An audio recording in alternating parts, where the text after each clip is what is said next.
Bienvenue dans le 3e jour de Yaya et Nalou prépare Noël. L'usine des 1001 joujoux. Les indices qu'ils avaient réunis n'étaient pas suffisants pour savoir où se trouvaient Nilou et Léotte disparus. Patapon devait faire le point sur l'avancement de la production des jouets et l'entraînement des rennes. Les journées passaient et malgré tous les événements, l'usine ne devait pas s'arrêter. Patapon alla voir Luciole, à qui il avait laissé la direction de l'usine pendant son enquête. Luciole commença. Les rennes ne sont pas très en forme depuis la disparition de Nilou, mais ils restent tout de même concentrés sur leur mission. En ce qui concerne l'usine, l'établi des jouets en bois avance normalement. Par contre, dans l'atelier d'épée, c'est plus compliqué. Patapon frémit. Comment ? Mais pourquoi ? Luciole, gênée, en regardant ses pieds, répondit.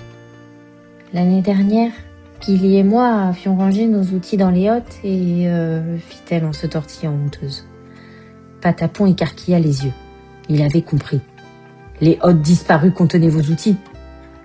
Luciole rougit et acquiesça. Il était vraiment temps de les retrouver. Au même instant, Nalou et Yayaï inspectaient la lettre. Elle était vraiment étrange. C'était une liste adressée au Père Noël, mais elle ne contenait aucun jouet. Juste des demandes toutes plus bizarres les unes que les autres. Apprendre à descendre dans les cheminées, savoir porter 3 ou 4 hottes en même temps, passer le permis traîneau. Nos 3 amis firent la liste des éléments de leur enquête. Ils en étaient tous certains. Tout cela avait un lien. L'auteur de la lettre devait être responsable de la disparition de Nilou et des hottes. Ils demandèrent au lutin-facteur quand cette lettre était arrivée et s'il avait d'autres informations à leur communiquer. Le petit facteur répondit.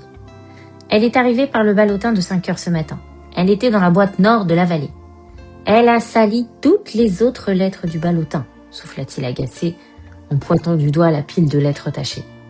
Il précisa qu'elle était arrivée sans enveloppe, roulée en boule et déposée directement dans la boîte aux lettres. Nos enquêteurs en herbe le remercièrent et d'un même geste se mirent d'accord. Il était temps de retourner mener l'enquête dans les rues de la vallée des jouets. Que vont-ils découvrir dans la vallée ? À demain pour la suite de l'aventure.